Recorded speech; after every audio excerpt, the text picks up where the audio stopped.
These look pretty, man.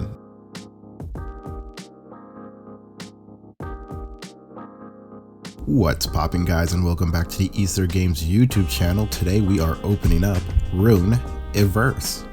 Get it? They sound similar. That's the entire joke. First up, let's crack open a pack of a Runiverse trading card game. Now, Runiverse is a game by Silent 7 Games, which in my opinion is a mix of Magic the Gathering, Cardfight Vanguard, and a little bit of Duel Masters. But Runiverse is very unique.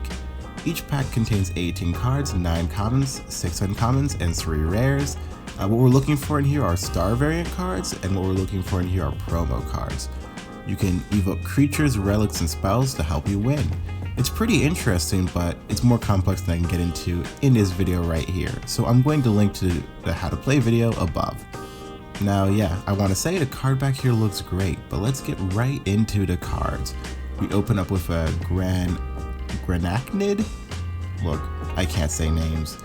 Sabraze, and this is our first rare, as you can see from the rarity pips down here.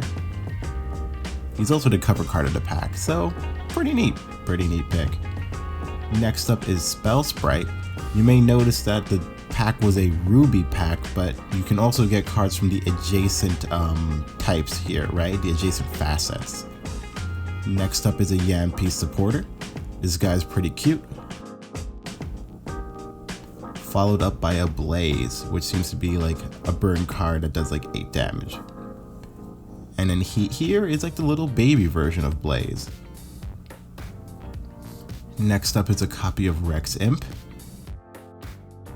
Followed up by a copy of Aggressive Urge. Now I think these cards are put together really well. They have a really nice template.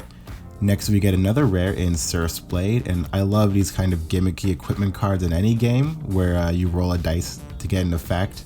I don't know why I like it specifically on equipment, but it makes them feel more powerful. Next up we get an uncommon in Inspire, and a second uncommon in Unbound Wyvern. Next we get a copy of Rage Moat.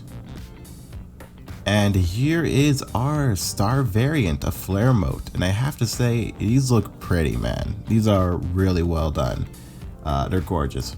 It's only a common, but it's still a star variant, so we take those W's, you know? Here's a second copy of Aggressive Urge. I think we still have one more rare in this pack. Followed up with a rare, Tusk. And an uncommon in Immolate.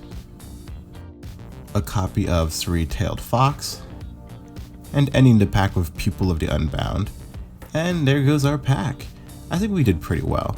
Runiverse is a really cool game, and it's honestly really interesting the way he got these systems to work.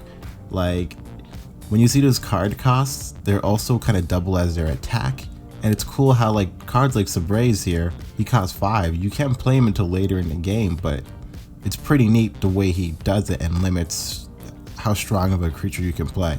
So I definitely recommend you guys check the game out. It's pretty awesome. But that's going to be it for Runiverse. Let's get right into Rune. Time for a game that may need a little bit less introduction.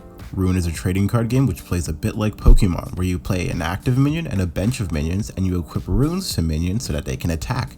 The number at the bottom shows how many runes must be equipped so they can attack, and the game uses a point system.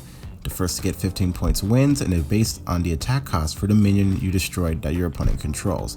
The game already has a lot of cards with 2 sets and 3 starter decks. I'm opening a pack of set 2 right here. Rarities goes from common, rare, super rare to ultra rare, so I'm looking for at least a super rare today. Immediately we get a super rare card. That's pretty crazy. This is, I think, Zenkoloptis Leviathan. I promise you guys I can speak English.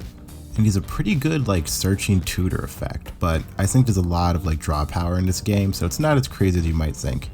And then here's a Prometheus Rage chip. Followed by a Squilpy? And yeah, you flip him upside down for his effect, which is a pretty neat mechanic. I haven't seen that really before. Here's a Surprise Wormhole. This seems pretty good because you can draw 3 cards. Here's Flipsy, which I assume is in a similar family to Schwibble. I don't even remember his name anymore. And then this next card here, Cruncher War Jungle Monster. This is awesome. I like this guy. I like this guy. Next up is the Tenon Temple. This one seems to allow you to use all colors of runes, so probably good for hybrid decks. We got another Togeda Bloob, getting a lot of blue cards in this pack, and then a Plantocalypse, followed by a Tartusi Plus. These plus ones kind of evolve over the base form ones, so that's a pretty cool card to get. A green Tortolon, a Training Dummy, happy to have an easy name to pronounce this time, followed by a Shady Swap. This seems pretty good as well. It's awesome to get another one of these plus cards. I like the pattern he uses in the background of those. And then next up is a Flaster. I think I remember using that guy in a match. Next up is a Norfrom Takni, who lets you search your deck for other cards in the archetype. Seems pretty nice. And then a Flamboyant Staff, which doesn't look that flamboyant to me, but you know. And that's going to do it for this pack of Rune.